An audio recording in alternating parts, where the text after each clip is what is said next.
अस्सलामुअलैकुम। फजर की नमाज की अहमियत। फजर की नमाज ये फैसला करती है कि कौन मुनाफिक है और कौन मोमिन है। जो मुनाफिकत रखते हैं, जो मुनाफिक होते हैं, अल्लाह पाक ने उनके बारे में फरमाया है कि मुनाफिक कभी फजर की नमाज और इशा की नमाज में दिखाई नहीं देंगे, क्योंकि हदीस के अल्फाज हैं अस्क़लु सलात अलल मुनाफिकीन सलातुल फज्र व सलातुल इशा। मुनाफिकीन पर दो नमाजें भारी हैं, एक इशा की नमाज और एक फजर की नमाज। एक रिवायत में आता है कि मुनाफिकों के सर फजर की नमाज और इशा की नमाज में भारी हो जाते हैं। एक रिवायत में है कि नबी करीम सल्लल्लाहु अलैहि वसल्लम ने इरशाद फरमाया कि मुनाफिकों की निशानियों में से एक निशानी ये भी है कि वो नमाज में हमेशा लेट आते हैं। फजर की नमाज और इशा की नमाज में फरिश्तों की ड्यूटी चेंज होती है।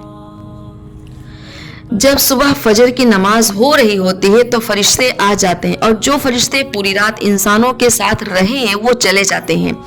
असर में नए फरिश्ते आ जाते हैं और ये चले जाते हैं।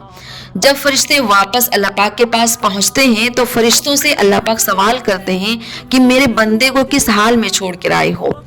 तो फरिश्ते जवाब देते हैं कि ए अल्लाह, जब मैं उनके पास गया था तब भी वो नमाज पढ़ रहे थे, जब मैं उन्हें छोड़कर आया हूँ तब भी वो नमाज पढ़ रहे हैं।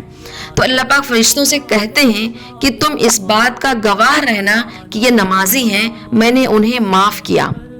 फजर और इशा की नमाज मोमिन के लिए बहुत राहत बख्श नमाज होती है। इस टाइम इंसान अपने काम से फारिग हो चुका होता है, अपने घर में होता है, सुकून से नमाज अदा करता है, इत्मीनान से अपने रब से बात करता है। मोमिन के लिए इंतहाई राहत बख्श नमाज है। फजर की नमाज मुनाफिक के लिए भारी होती है, लेकिन मोमिन के लिए बहुत सुकून वाली नमाज होती है।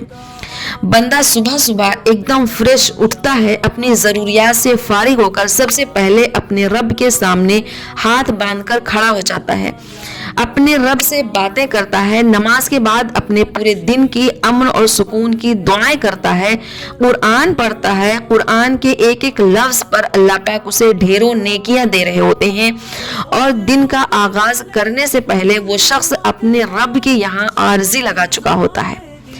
किसी ने सच ही कहा था कि जितने लोग जुमे की नमाज में तशरीफ लाते हैं, अगर उतने लोग फजर की नमाज में आने लगे तो बैतुल मक़दिस को आज़ाद होने से कोई नहीं रोक पाएगा। जो शख्स फजर की नमाज जमात से पढ़ लेता है वो अल्लाह पाक के अमान में हो जाता है। इसलिए हमें चाहिए कि हम फजर की नमाज की पाबंदी करें। अल्लाह पाक हम सबको फजर की नमाज की पाबंदी करने वाला बना।